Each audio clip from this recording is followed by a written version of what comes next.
Day outing এ ঘুরে আসি।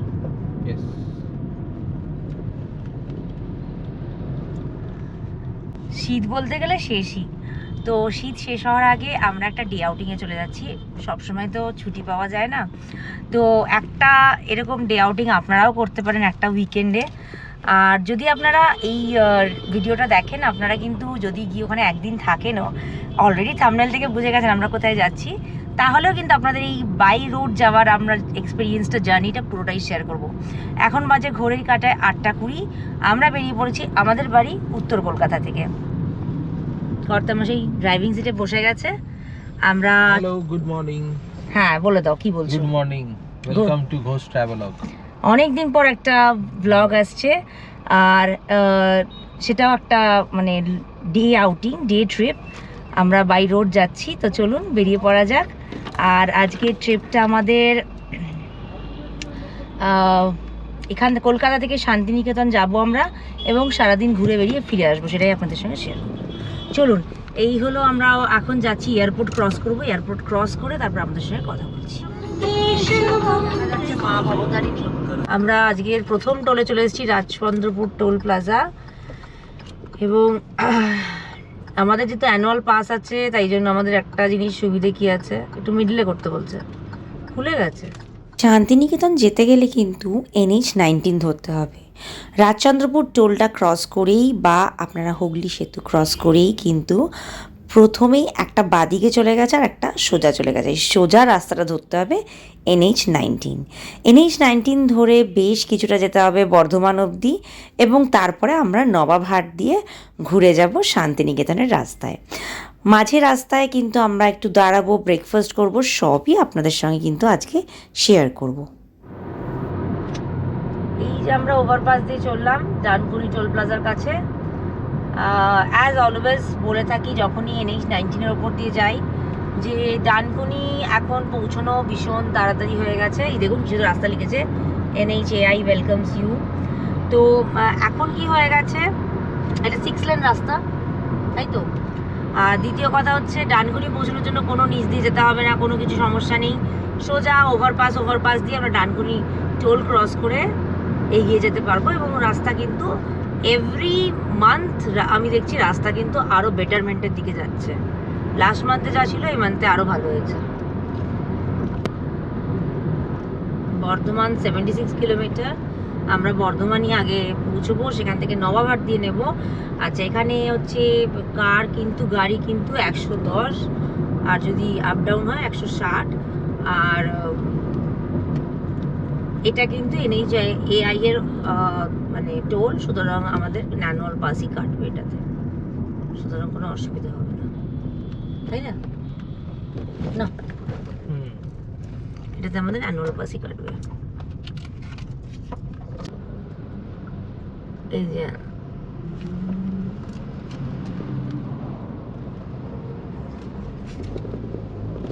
we are out, চলো। রাস্তা কিন্তু এখন সত্যি মাখন, রাস্তা এত সুন্দর মানে বলার নয়। রাস্তার ম্যাক্সিমাম কাজটা হয়ে গেছে, ওভারপাসগুলো মোটামুটি বলতে গেলে সবই কমপ্লিট। ওই জাস্ট আমি লাস্ট যা দেখেছিলাম ওই বর্ধমানের কাছে, সেটাই আজকে দেখতে পাবো, সেটাও কতটা কমপ্লিট হয়েছে। এখানে ফ্লাইওভার করে দিয়েছে, মানে ফ্লাইওভার মানে ফুট ব্রিজ যেটাকে বলে, ফুট ব্রিজ করে দিয়েছে। তাতে কি হবে, যদি মানুষ সেন্সেবল হয় ফুট ব্রিজ দিয়ে ক্রস করে, তাতে কিন্তু অ্যাক্সিডেন্ট জিনিসটা কম হবে। আর ভালোই করেছে এখন, বেশ রাস্তাটা এখন মানে ডে বাই ডে আমি যা দেখছি ন্যাশনাল হাইওয়ে এতটাই প্রোগ্রেস করছে যে আমরা মানে যারা খুব কম দিন হয়তো গাড়ি চালাচ্ছেন তারাও যেতে পারবেন, কোনো প্রবলেম নেই। এতটাই ভালো রাস্তা হয়ে গেছে, এবং রাস্তায় কিন্তু এও আছে, মানে ওয়াশরুমও হয়ে গেছে, সুতরাং সেটারও প্রবলেম নেই। আগে তো আমরা মোটামুটি রেস্টুরেন্টস বা যে কোনো ধাবা বা পেট্রোল পাম্পসের যেতাম ওয়াশরুম, আর পেট্রোল পাম্প তো অনেকই আছে এই রাস্তার উপর। এই রাস্তার উপর তো পেট্রোল পাম্প নিয়ে কোনো প্রবলেম নেই। তো দেখুন রাস্তা বেশ ভালোই লাগছে। এখন বেজে গেছে 9:20। আমরা মির্চি হাইওয়েতে অ্যাজ ইউজুয়াল ব্রেকফাস্ট সারবো। যদিও আজকে শান্তিনিকেতনটা আমাদের ডে ট্রিপ, তবে আমরা আরামসে অনেকটা টাইম পাবো গিয়ে, সেটা কোনো প্রবলেম হবে না। চলুন মির্চি হাইওয়েতে কি খাচ্ছি দেখাবো। ডেফিনেটলি রাস্তাটা পুরোটাই শেয়ার করব। আপনারা যারা আগামী দিনে দোল টোলে যাচ্ছেন তাদের জন্য আমি একটা ছোট্ট মতন আইটেনারি সেট করতে চাই। জানি আমি আজকে স্টে করবো না, তবুও আপনাদেরকে কিছু হোটেল, আমার ফেভারিট কিছু শান্তিনিকেতনের হোটেলের নাম্বার কিন্তু আমি ডিসক্রিপশন বক্সে দিয়ে দেবো, ডেফিনেটলি গিয়ে চেক করে নেবেন। আমরা ঢুকছি এখন হাইওয়ে মির্চিতে, ব্রেকফাস্ট করব।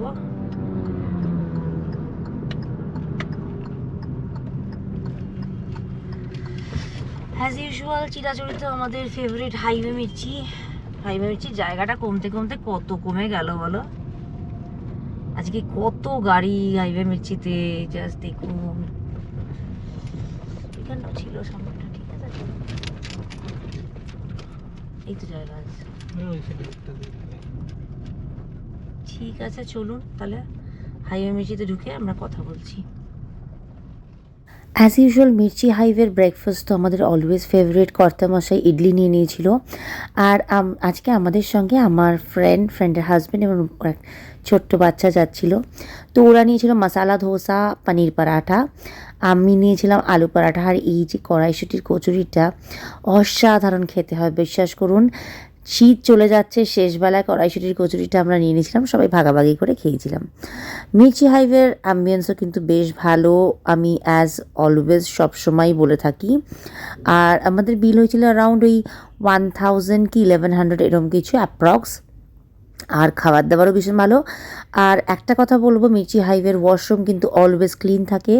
যদি এই রাস্তা দিয়ে যাচ্ছেন NH-19 দিয়ে, ডেফিনেটলি মির্চি হাইওয়েতে একটা স্টপ নিতেই পারেন। ওয়াশরুম অ্যাজ ইউজুয়াল ক্লিন থাকে। সকালবেলা সবারই একবার ওয়াশরুম যেতে লাগতে পারে, তাই জন্য আমি বলে রাখলাম আপনাদের। বাইরে সিটিং অ্যারেঞ্জমেন্ট আছে। তো আমাদের খাওয়া দাওয়া শেষ, আমরা এবার শান্তিনিকেতনের দিকে এগোলাম। চলো, আমাদের ব্রেকফাস্ট সারা হয়ে গেছে, 10টা সামথিং বাজে, বেশ লেট আমরা মনে হচ্ছে। ব্রেকফাস্টে খেলাম যা দেখালাম। ওরা নিয়েছিল ধোসা, পনির পরাঠা, আমরা নিয়েছিলাম, ও নিয়েছিল ইডলি, আর আমি নিয়েছিলাম আলু পরাঠা, এটা আমার সবসময় ফেভারিট। আর সঙ্গে একটা কড়াইশুটির কচুরিটা অসাধারণ ছিল। যাকে এখন মোটামুটি 2-3 ঘন্টা আর খিদে পাবে না, আরামসে খেয়ে নিয়েছি। এবার তো গিয়ে ওখানে খাওয়া দাওয়া বেলাবেলি। তো চলো আর কিছু না কথা বলে উঠে পড়ি আমরা হাইওয়েতে। মির্চি হাইওয়ে থেকে বেরিয়ে আমরা এই প্রাইভেট রোডটা, মানে যেটা প্রাইভেট রোডটা থাকে, সেটা দিয়ে গিয়ে আমরা এই সামনে NH-19কে কানেক্ট করে যাব। আর চারিপাশে চাষ হচ্ছে, কি সুন্দর মনোরম দৃশ্য। এই চাষের দৃশ্যটা আমার দেখতে খুব ভালো লাগে, তাই না বলো? এখানে ফুড এক্সপ্রেস হয়েছে, ফুড এক্সপ্রেসটা অনেকদিনই হয়েছে। এতে KFC আছে, তারপরে কি আছে গো বাবা, অনেক কিছুই আছে। গোবিন্দাস আছে, সর্ষে পোস্ত আছে, হাইয়ে তারকা আছে, তার পাশেই একটা জিওর পেট্রোল পাম্প আছে। আর রাস্তাটা শুধু দেখুন,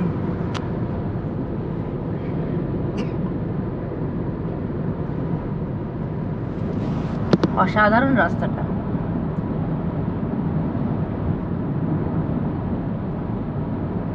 আজ আর কঙ্কালীতলা যাওয়া হবে?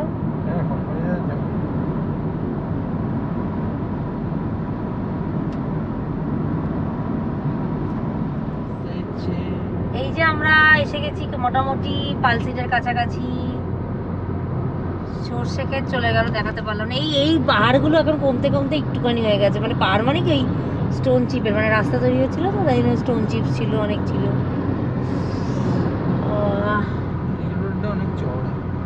অনেক চড়া না? দিল্লি রোডের সিনিক ভিউটা বেশি ভালো আমার, মানে দেখো তুমি যদি লোধাশুলির ওদিকে চলে যাও আলাদা কথা, তাই না, ওই দিকটা।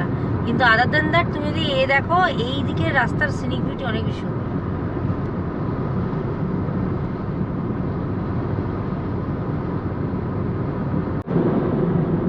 আমরা আজকের 3য় নম্বর টোল ক্রস করতে চলেছি।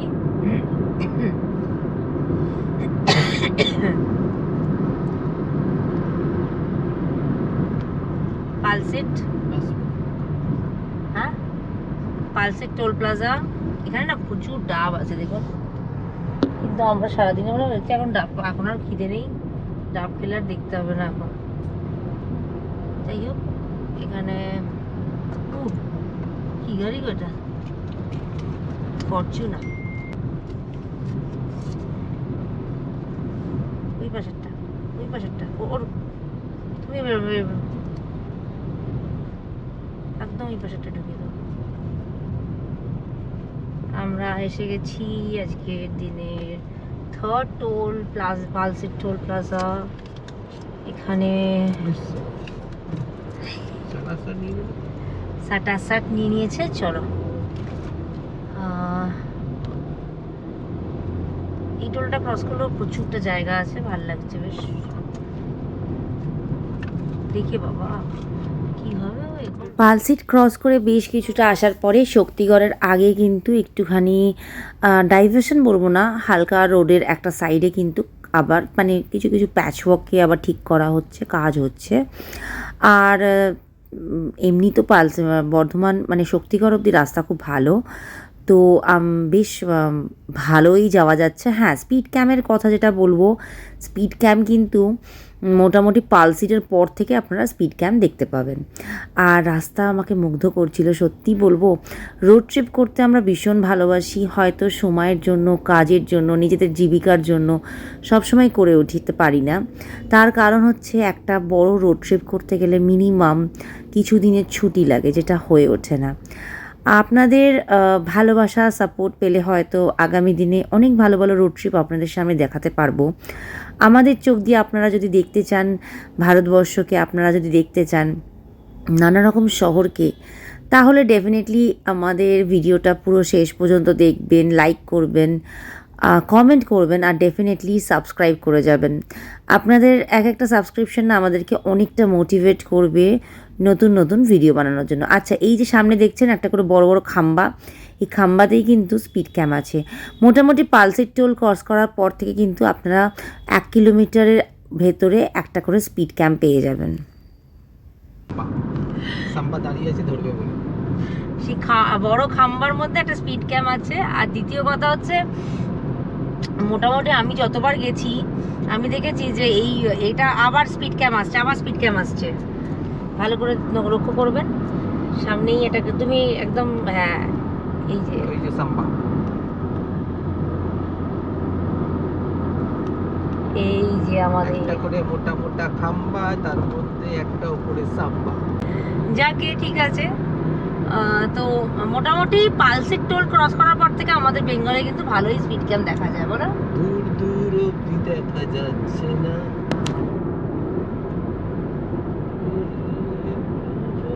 কি গান হচ্ছে আমার বরের, মানে চিন্তার বাইরে। চিন্তার, প্রচুর ভিডিও পেন্ডিং পড়ে আছে। বেনারস ভিডিও শেষ হচ্ছে, এখনো আপনাদেরকে একটা মানে খরচা নিয়ে একটা ভিডিও দেব। আমাদের খানাকুলের ভিডিওটা পেন্ডিং আছে, দিতে হবে।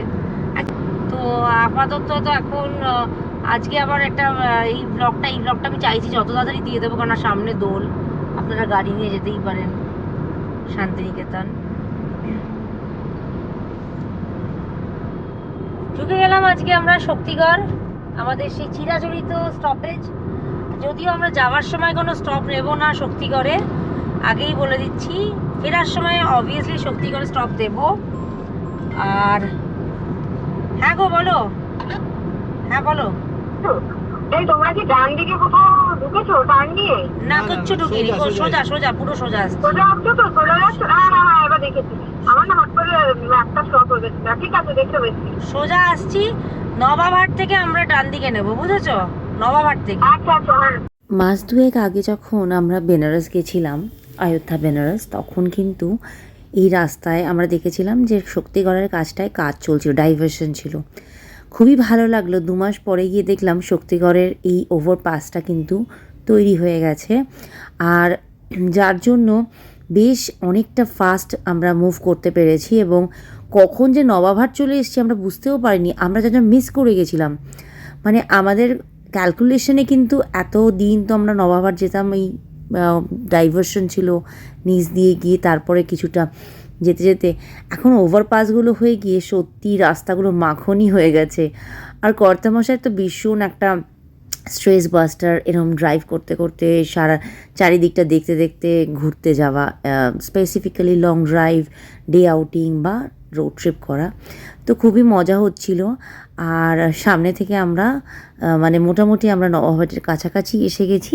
আপনাদেরকে ওই পার্টিকুলারলি ওই জায়গাটা কিন্তু আমরা দেখেছি। সিনক্লিয়ার্স হোটেলটা আছে, সিনক্লিয়ার্সের ওখান দিয়ে আপনারা কাটা মানে নিচ দিয়ে নিয়ে নেবেন, ওভারপাসে উঠবেন না, নিচ দিয়ে নিয়ে আন্ডারপাস দিয়ে গিয়ে আপনারা নবাবহাটের দিকে ডান দিকে বেঁকে যাবেন। এইটা কিন্তু খুব ভালোভাবে মাইনেটলি লোকেট করে নেবেন, তাহলে আর অসুবিধা হবে না। চলুন আমরা ঢুকে গেলাম নবাবহাট দিয়ে। In 200 meters, turn left to stay on National Highway 114.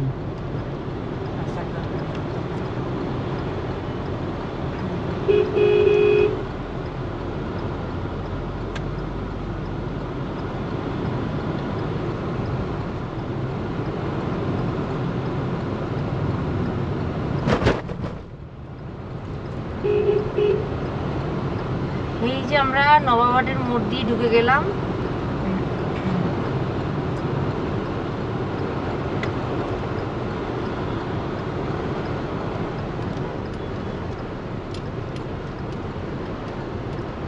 Bolpur Santiniketan 50 kilometre, Suri 85, আমপুরহাট 118, Morgram 131, ঘুষকরা 27, Katwa 60 kilometre.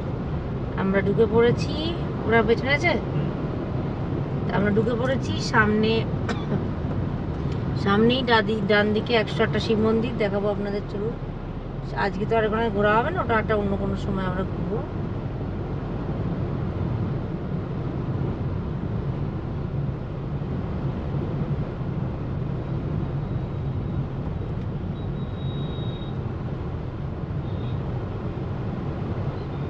আমরা 11টায় বেরিয়ে পড়েছিলাম না, মেন তো এখানটাই চাপ, এই জায়গাটা একটু ঘুষকরা জায়গাটা একটু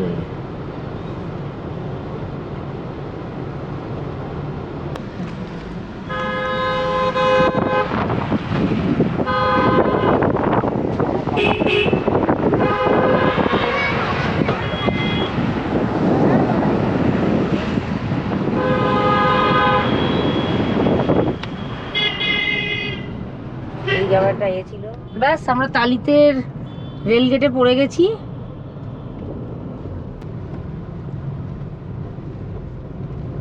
তালিতের রেলগেটে পড়ে গেছি। আর রাস্তা কিন্তু তৈরি হচ্ছে, ব্রিজ হচ্ছে, তা এরপর থেকে মানে আগামী 1 বছর পরে হয়তো আপনারা তালিত রেলগেটে পড়বেন না।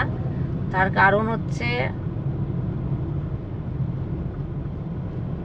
এই জায়গাটা আগামী দিনে ব্রিজ ও ফ্লাইওভার। এই যে তালিতের গেটে আবার পড়ে গেছি।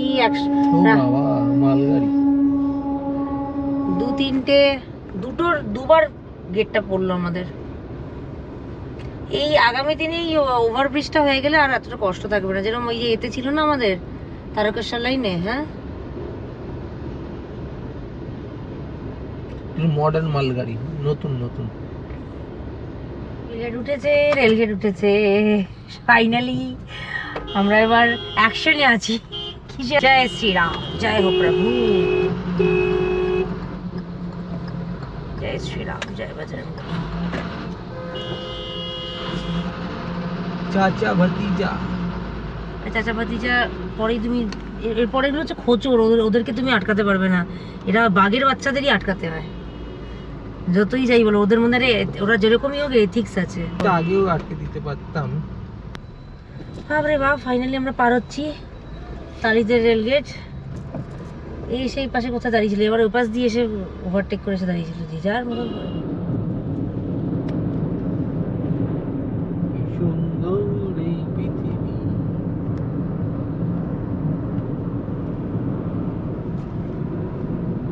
এত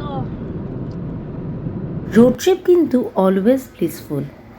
বেড়াতে বেড়াতে, ঘুরতে ঘুরতে কত কিছু দেখা যায়। ধান ক্ষেত, সর্ষে ক্ষেত, আলু ক্ষেত, নানা রকম নতুন নতুন গ্রাম, নতুন নতুন শহর, যার ওপর দিয়ে আমরা ট্রাভেল করি।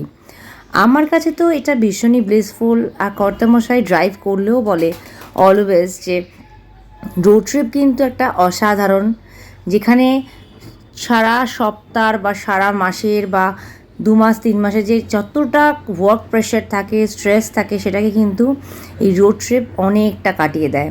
স্ট্রেস বাস্টার বলতে পারেন আমাদের জন্য রোড ট্রিপ। আমার মনে হয় আমাদের জন্য কেন, সবার জন্যই। রোড কন্ডিশন নিয়ে বলবো যে বোলপুরের রাস্তা কিন্তু খারাপ ছিল না, তবে তালিতের ওখানে ওভারপাস হচ্ছে। ওভারপাসটা হয়ে গেলে কিন্তু আগামী দিনে বোলপুরে যাওয়া আরও ইজি হয়ে যাবে, তালিতের রেলগেটে কাউকে আটকাতে হবে না। আর দ্বিতীয় কথা, আপনাদের হয়তো মনে আছে যারা বেশ কিছুদিন আগে গেছেন তাদের হয়তো মনে থাকবে যে ওপর দিয়ে রেল লাইন মানে ট্রেন যেত, নিচে একটা ছোট্ট আন্ডারপাস ছিল যেখানে একটা একটা করে গাড়ি পাস করতো, বা বেশ ভাঙাচোরা বৃষ্টি হলে জল জমে যেত, সে একটা একটা করে গাড়ি পাস করতো। তো সেইটা কিন্তু এখন আর আপনাদের ক্রস করতে হবে না, এই সুন্দর ওভারপাসটা করে দিয়েছে। দুদিকে লাইট লাগিয়ে ওভারপাসটা কিন্তু অ্যাট আ স্ট্রেচ অনেকটা কভার করে যাচ্ছে এবং গিয়ে একদম বোলপুরের কাছাকাছি কিন্তু আপনাকে নামাচ্ছে।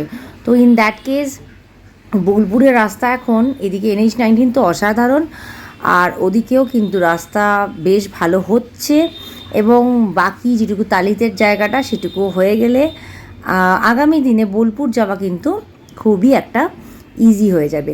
আফটার অল বোলপুর শান্তিনিকেতন ঘুরতে যেতে আমরা সবাই ভালোবাসি, সে ডে ট্রিপ হোক আর 1-2 দিনের ছুটিতে হোক, সবাই আমরা চাই যে বছরে একবার অ্যাটলিস্ট শান্তিনিকেতন ঘুরতে যাব।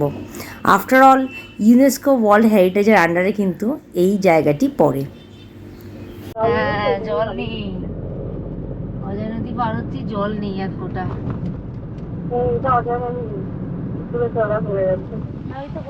হাত দেবে না গাছ। এই তো হচ্ছে তো ব্লগ, যে সবাই চলেছি আমরা এখন শান্তিনিকেতনের দিকে। এই তোমাদের অসুবিধা নেই তো? প্রচুর লোকজন এসে গেছে। আমাদের বাড়ি উত্তর কলকাতা থেকে আমরা শান্তিনিকেতন বোলপুর এইবার পৌঁছেছিলাম, পাক্কা ট্রাভেল টাইম কিন্তু 3.5 ঘন্টাই ছিল। হ্যাঁ, আমরা মির্চি হাইওয়েতে ব্রেকফাস্ট করেছিলাম, আর তার সঙ্গে এই সর্ষে খেতে দাঁড়িয়ে কিন্তু একটুক্ষণ ফটো সেশন করেছিলাম। সেই বাফার টাইমটা আপনারা ধরে নেবেন, যেরকম আপনারা দাঁড়াবেন সেরকমই টাইম লাগবে। তবে কলকাতা থেকে অনায়াসে কিন্তু 160 কিলোমিটার ড্রাইভ করে অনায়াসে আপনারা বোলপুর শান্তিনিকেতন একদিনে ঘুরে ফিরে আসতে পারেন। যারা ড্রাইভিং করতে ভালোবাসেন, অসাধারণ সিনিক বিউটি, রাস্তার কন্ডিশন বলবো NH-19 খুব ভালো হয়ে গেছে। আর তারপরে আপনারা যখন বোলপুর রাস্তায় ঢুকবেন তখন কিন্তু তালিতের ওখানে যেটুকু যা রেলগেটের প্রবলেম আছে সেরকম আমরাও পড়েছিলাম 10 মিনিটের একটা এতে, কিন্তু আগামী দিনে ওভারপাস হয়ে গেলে কিন্তু সেই প্রবলেমটাও থাকবে না। তো আমরা পৌঁছে গেছি বোলপুর শান্তিনিকেতন। আজকে আমাদের প্রথম ডেস্টিনেশন সোনাঝুরি হাট। আমরা সোনাঝুরি পৌঁছে গেছি। এখানে একটা নতুন পার্কিং লট করেছে, বিশাল এরিয়া নিয়ে করেছে। ওই যে রাস্তার উপরে সবাই ফ্রিতে গাড়ি লাগিয়ে দিত, তাই জন্য প্রচণ্ড জ্যাম হতো, তাই জন্য এটা একটা ভালো জায়গা করে একটু এপাশটা, কিন্তু জায়গাটা খুব সুন্দর করেছে। বিশাল প্রচুর গাড়ি রাখার জায়গা আছে। আজকে সানডে প্রচুর গাড়ি এসছেও। হ্যাঁ, আমাদের টিম সবাই চলেছে আগে। তো এইখান থেকে উঠে গিয়ে বাঁদিকে গেলেই হাট।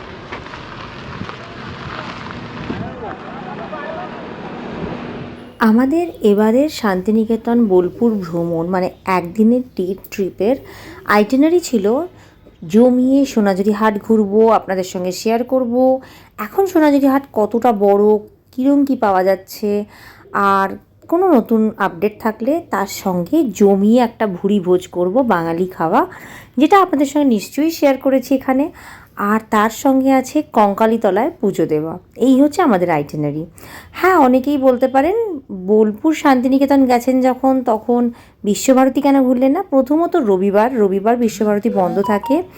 দ্বিতীয়ত আমরা মোটামুটি বছরে একবার শান্তিনিকেতন ঘুরতে যাই। বাঙালির খুব কাছের একটি শহর শান্তিনিকেতন বোলপুর, সেই জায়গায় প্রচুরবার বিশ্বভারতী ঘুরেছি। আর এখন বিশ্বভারতীর ভেতরে ঢুকতে দেয় না, তার জন্য কিন্তু আপনি যদি প্রথমবার যাচ্ছেন বা আপনার যদি ঘোরার ইচ্ছে থাকে, আপনাকে সেই টোটো করে বাইরে দিয়ে, কাঁটাতারের বাইরে দিয়ে আপনাকে ঘুরে ঘুরে দেখতে হবে প্রেমিসেসটা। তো সেই জায়গায় আজকে রবিবার এমনিও বন্ধ, তাই আর সেটা আমাদের আইটিনারিতে ছিল না। আপনারা অবশ্যই রাখবেন, প্রথমবার যাচ্ছেন বা আপনাদের ইচ্ছে থাকলে অবশ্যই রাখবেন।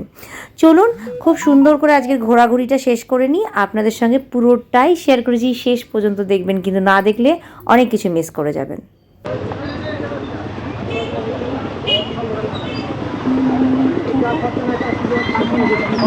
ওই ডাব ডাব ডাব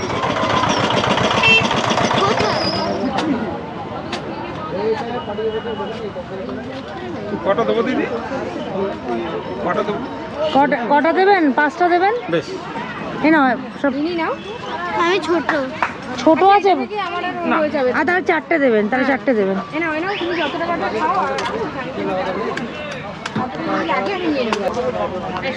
আপনাদের দুটো? হ্যাঁ, দুটো। সোনাঝুরি হাটের এন্ট্রিটা আমরা করলাম ডাব খেয়ে। দিনটা বেশ গরম ছিল, সকালটা গরম, সন্ধ্যেটা ঠান্ডা। তবে যতবারই সোনাঝুরি হাট যাই না কেন আমাকে অবাক করে, আমি মনোমুগ্ধ হয়ে যাই। এত কালারফুল হাট সত্যিই কোথাও দেখা যায় না। সেই সাদা ক্যানভাসের ওপর যদি যত রং আছে সব রঙকে একটু একটু করে দিয়ে দেওয়া যায়, যেরকম একটি ছবি তৈরি হবে, তার মতনই একটা মনোমুগ্ধ কালারফুল হাট, চোখ জুড়িয়ে যায়। আমার কিন্তু ভীষণ ভালো লাগে। এখানে পটচিত্র পাওয়া যাচ্ছিল, সুন্দর সুন্দর মেয়েদের গয়না পাওয়া যাচ্ছে, এবং তুলনামূলকভাবে আমি যা দেখলাম রবিবারের বাজারেও কিন্তু ভিড় কম। হতে পারে অনেক পরীক্ষা চলছে, বোর্ড এক্সামস চলছে, তার জন্য হয়তো ভিড়টা কম। তবে আপনারা আগামী দিনে যখন দোলের সময় যাবেন ভিড়টা কিন্তু অনেক বেশি পাবেন। আমরা তুলনামূলক অনেক অনেক কম ভিড় পেয়েছি। এখানে খুব সুন্দর পেয়ারা মাখা, কামরাঙা মাখা, আমড়া মাখা পাওয়া যাচ্ছিল। আমরা না মানে এখনও আমি মুখে জল এসে যাচ্ছে এটার ভয়েস ওভার দিতে দিতে। আমরা পেয়ারা মাখা আর কামরাঙা মাখা খাবো সেই মোটামুটি যেদিন থেকে ভেবে রেখেছিলাম সোনাঝুরি হাট যাব, তার ঠিক 1 সপ্তাহ আগে থেকেই ভেবে রেখেছি এই মাখাগুলো কিন্তু ওখানে গিয়ে খেতেই হবে। না ডাঁসা ডাঁসা পেয়ারা ডাঁসা কামরাঙা বড় দেখে দেবো না ছোট দেখে দেবো? বড় দেখে দেবো? একটু ধুয়ে দিও। হ্যাঁ সব দুই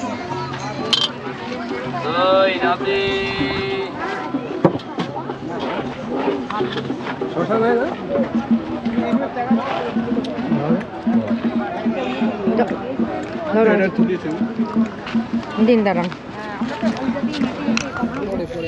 হ্যাঁ চলো চলো।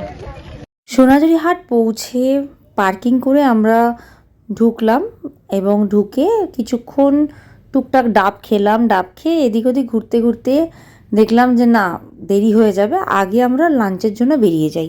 কেননা 12টা বেজে গেছিলো, আর আমরা লাঞ্চের ওখানে গিয়ে একটুক্ষণ তো দাঁড়াতেই হবে, সানডে বলে কথা।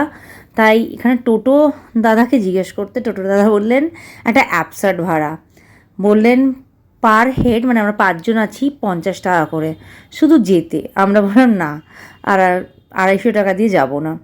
তারপরে উনি বললেন কত দেবেন কত দেবেন, তা আমরা বললাম 100 টাকা দেব যেতে। তো উনি রাজি হলেন এবং আমরা বেরিয়ে পড়লাম। আমরা যাচ্ছি এখন বনবিতির হেসেলঘরে আমাদের আজকের ভুরি ভোজটা সারতে।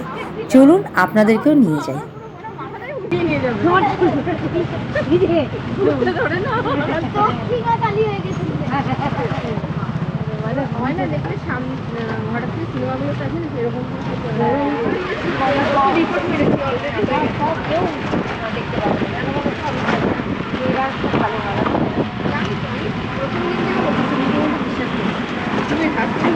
পাপা শান্তিনিকেতন থেকে বলুন বা সোনাঝুরি হাট থেকে বনবিতির হেসেলঘর হলো আমার কুটির কমপ্লেক্সের দিকে।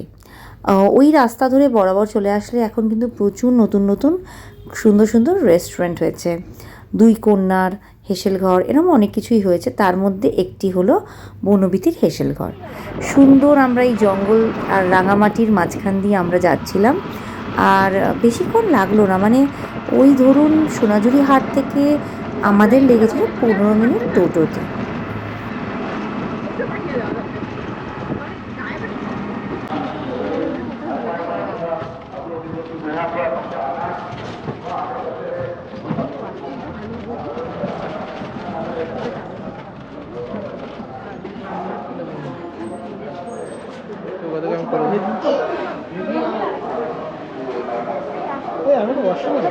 হ্যাঁ চলো ভেতরে আসো। আমরা এসছি বনবিথির হেসেল ঘরে।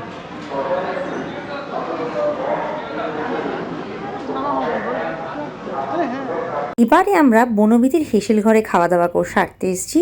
এটা কিন্তু প্রথমবার এসেছি এবং এসে কিন্তু বেশ সুন্দরই লেগেছে, সুন্দর অ্যাম্বিয়েন্স।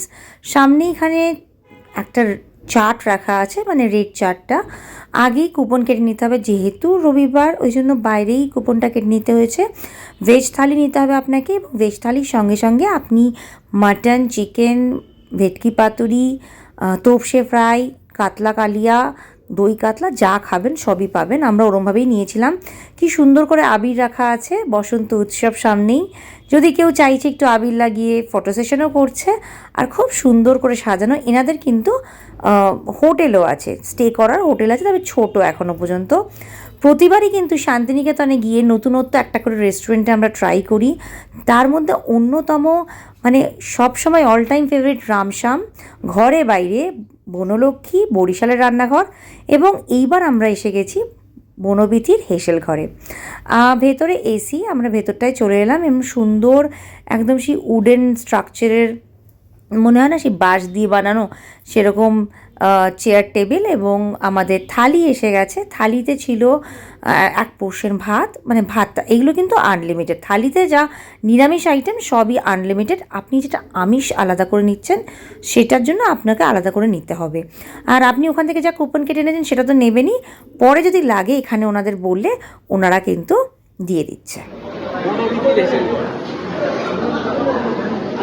তাছাড়া কুপন কেটে আসার পরে যদি অন্য কিছু লাগে তো এখানে ওনাদের বললে ওনারা এনে দেন, এবং খাবার শেষে এখানেই পেমেন্ট করে দিতে হয়।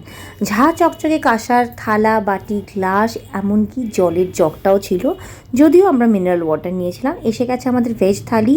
থালিতে ছিল ভাত, ডাল, কলমি শাক ভাজা, বেগুন ভাজা, শুক্তো, আর তার সঙ্গে মোচার ঘণ্ট।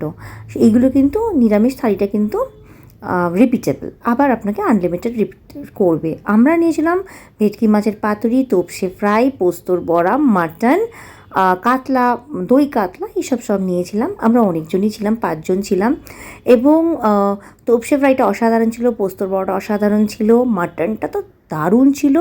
কিন্তু সেই জায়গায় বলবো ভেটকি মাছের পাতুরিটার, ভেটকি মাছ ছিল কিন্তু ম্যারিনেশনটাই কিছু একটু অন্যরকম লেগেছে আমাদের। তাছাড়া ভেজ থালির খাবারে তো অসাধারণ লেগেছে, শুক্তোটা, কলমি শাক ভাজাটা অসাধারণ, ডালটাও। তো খাওয়া দাওয়ার মান বলবো এখানে খুবই ভালো। এই যে মাটনের পিসগুলো একদম তুলতুলাতুল নরম ছিল, পোস্ত বড়াটাও অসাধারণ ছিল।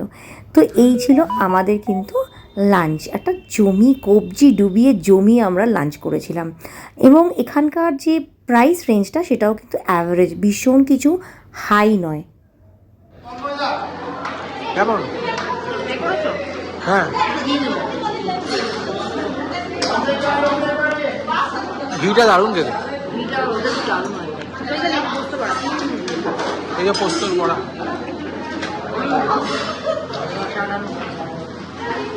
কেমন?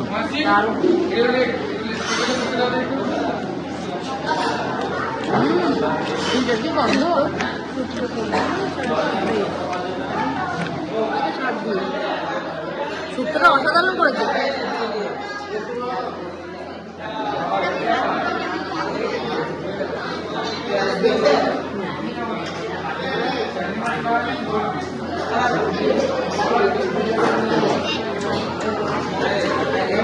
দাও, কেমন খেলে?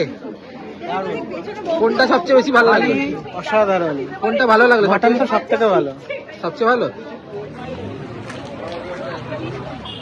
এই সেই জুয়েলারিগুলোর আমি কথা বলছিলাম, ওইখান থেকে দেখা যাচ্ছে এগুলো কিসের কাজ? এগুলো ওই যে ডোকরা, ডোকরা ওই যে কি সুন্দর সুন্দর ব্যাগ আছে, পুটলিগুলো, পাউচ আছে গো দিদি, এই যে পাউচ যেগুলো পাওয়া যায়, এই পাউচ আমার লাগে। ওই যে ওই আরেকটা আছে এইরকম একটু বড় মেকআপ, আমারও না।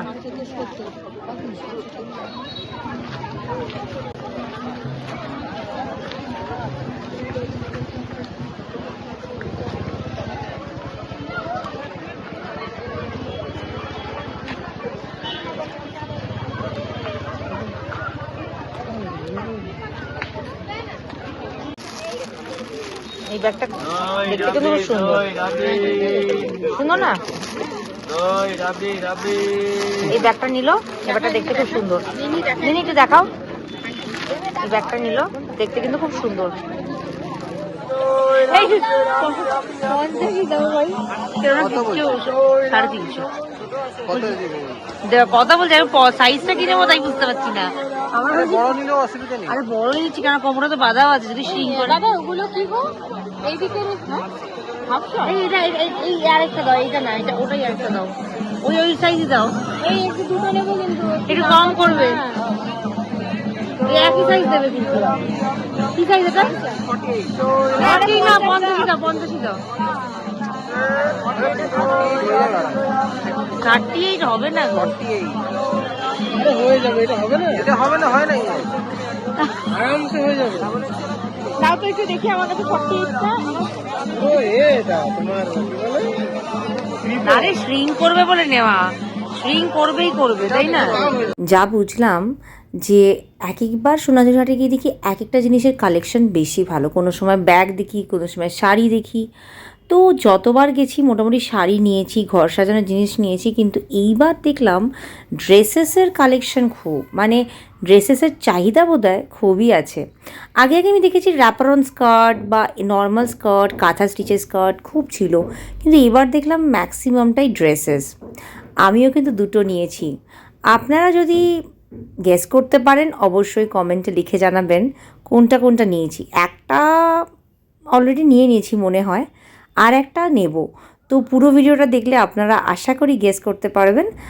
আর তারপরে আমরা একটু শাড়ি দেখতে দেখতে চলে এসেছি এই সাইডটাতে, যেদিকটা হাট সোনাঝুরি বনটা আছে, মানে সোনাঝুরি জঙ্গলটা আছে।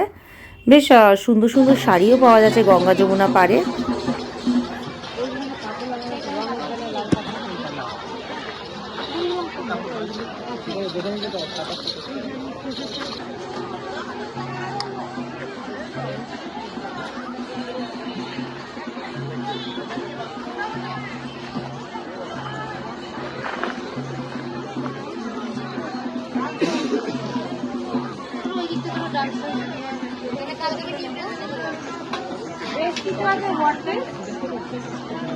ওয়ান পিস কিছু আছে?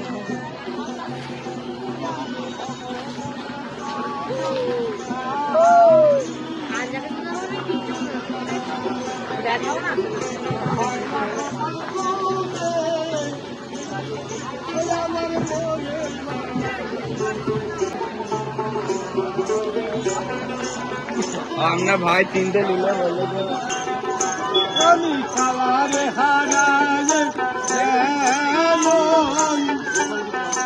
এবার সোনাঝুরি হাটে খুব সুন্দর সুন্দর ব্যাগের কালেকশন দেখলাম।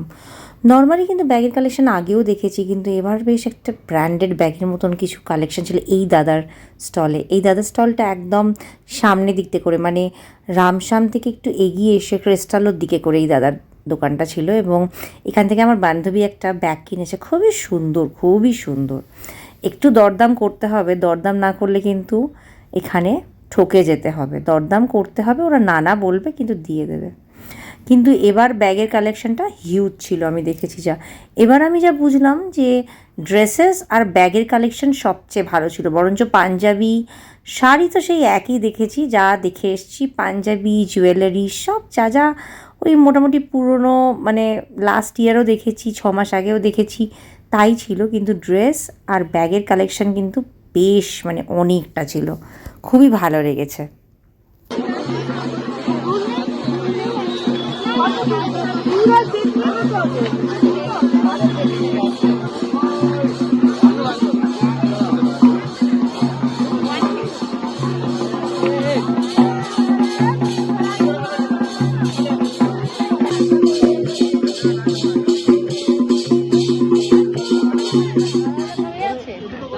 না সাইজটা কি আলাদা আছে?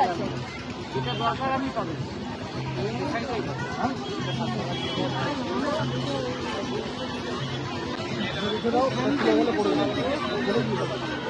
আরো দেখতে পাচ্ছি।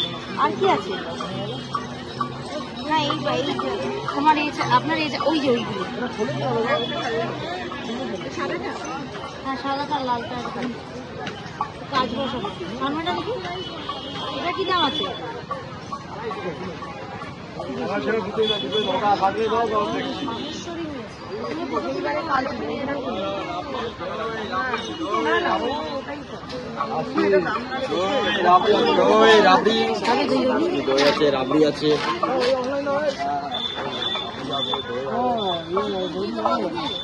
দেবেন হয়ে যাবে। আজকাল যা ব্লাউজ মেকিং চার্জ দাম হয়েছে, মোটামুটি টুকটাক শাড়ি যেগুলো আমরা গিফটে পাই বা কোনো রকম কটন শাড়ি কোনো সময় কিনলাম পুজোর জন্য, সেই সব শাড়ির সঙ্গে কিন্তু ব্লাউজ বানাতে ইচ্ছে করে না। তো এখানে দেখলাম বেশ সুন্দর সুন্দর ব্লাউজ পাওয়া যাচ্ছে, মিক্স অ্যান্ড ম্যাচ করে বাড়িতে পুজো টুজো হওয়ার জন্য কিন্তু ভালোই, খারাপ না। আমাকে বলেছিল এক একটা ব্লাউজ ওই 280-300 করে, আমি 2টো ব্লাউজ কিনেছি 450 টাকায়। খারাপ না, তবে আপনাদের সঙ্গে নিশ্চয়ই শেয়ার করব যে আমি কোন কোন ব্লাউজগুলো কিনলাম। মোটামুটি শপিং করতে করতেই কখন যে দিন গড়িয়ে সন্ধে হতে চললো। আমরা রামশ্যাম ভিলেজ রিসর্টে একটু চা খেলাম, খেয়ে বেরোনোর পালা। আমাদের সোনাঝুরি হাটের শপিং টপিং হয়ে গেছে, এবার আমরা বেরিয়ে পড়লাম, যাচ্ছি কঙ্কালীতলা একটু দর্শন করে বেরোবো। একটা অসাধারণ লাঞ্চ করেছি আমরা আজকে বনবিথি হেসেল ঘরে। তারপরে সেখান থেকে এসে সোনাঝুরি হাট থেকে বেশ কিছু শপিং টপিং করে এখন বেজে গেছে 6টা, সন্ধ্যে 6টা। আমরা এখন কঙ্কালীতলা একটু দর্শন করব, করে আমরা কলকাতার উদ্দেশ্যে বেরোবো, তাই তো? রুটটা হচ্ছে আমরা এসে গেছি কোথায়? কঙ্কালীতলা মায়ের মন্দিরে মায়ের দর্শন। এর আগে কতবার মাকে দর্শন করতে পুজো দিতে কঙ্কালীতলা এসেছি, কিন্তু কোনো দিনই না সন্ধেবেলা আসিনি, দিনের বেলা এসেছি। দিনের বেলার এক আলাদা শোভা, কিন্তু সন্ধেবেলা যেন মনোমুগ্ধ পরিবেশ। মা কঙ্কালীতলা দর্শন করতে এসে দেখলাম অসাধারণভাবে মন্দিরটি সাজানো আছে। আগেই বলে দিই, আগামী দিনে কিন্তু গ্রীষ্মকাল আসছে। আপনারা যারা গ্রীষ্মকালে মনে করবেন যে দিনের বেলা এই টাক ফাটানো রোদ্দুরে কী করে যাব, তাদের জন্য কিন্তু একটা খুবই ভালো খবর যে কঙ্কালীতলার রাস্তা অসাধারণ, এবং এখানে সন্ধ্যের পরে যেতে কোনো ভয় নেই। টোটো যাবে, আপনারা নিজেদের গাড়ি নিয়েও যেতে পারবেন। বিস্তর পার্কিং ফেসিলিটি আছে, সামনে প্রচুর দোকানপাট, রাস্তা খুব ভালো। এখানে এসে দেখলাম মায়ের মন্দিরটি অসাধারণভাবে সাজানো হয়েছে, এবং সত্যি বলবো যে মায়ের মন্দিরে এসে না মনটা জুড়িয়ে গেল। আচ্ছা, এই মন্দিরের ভেতরে লেখা ছিল যে একদম মেন গর্ভগৃহে ফটোগ্রাফি ভিডিওগ্রাফি প্রহিবিটেড। এটা আমি আগে কোনো দিন দেখিনি, এবারই দেখলাম। তবে হ্যাঁ, লুকিয়ে চুরিয়ে কোনো কিছু করা উচিত না, তাই আমি কোনো ভেতরে গর্ভগৃহের ভিডিও করিনি। এবং আমি মনে করি যে নিশ্চয়ই মাকে দর্শন করতে অবশ্যই এসে দর্শন করতে হবে। তবে হ্যাঁ, কথিত আছে প্রাচীন মন্দিরের দর্শনেই কিন্তু অনেক পুণ্য লাভ হয়। তো আপনারা এই মন্দিরের দর্শনই করে নিন। আর মন্দিরের আশেপাশটা অসাধারণভাবে সাজানো হয়েছিল।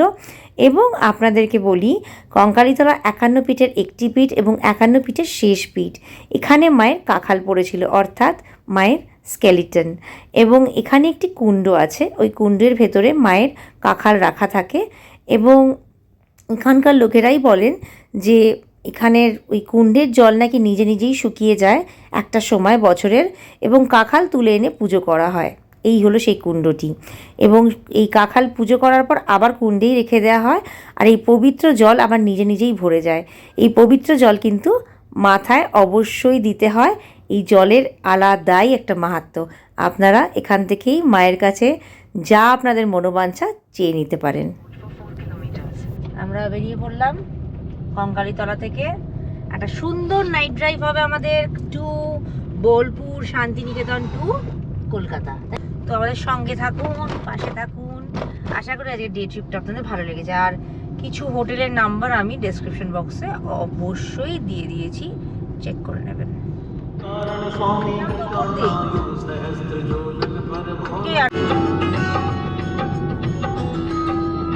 ফেরার সময় আমাদের কোনো জ্যাম ট্যাম পাইনি, কিন্তু আমরা একটু দাঁড়িয়েছিলাম চা খেতে। তো অ্যাপ্রক্সে আমাদের 4 ঘন্টা লেগেছিল ফিরতে। আজকের ডে আউটিংটা যদি ভালো লেগে থাকে, হেল্পফুল লেগে থাকে, প্লিজ একটা লাইক আর সাবস্ক্রাইব করে যাবেন।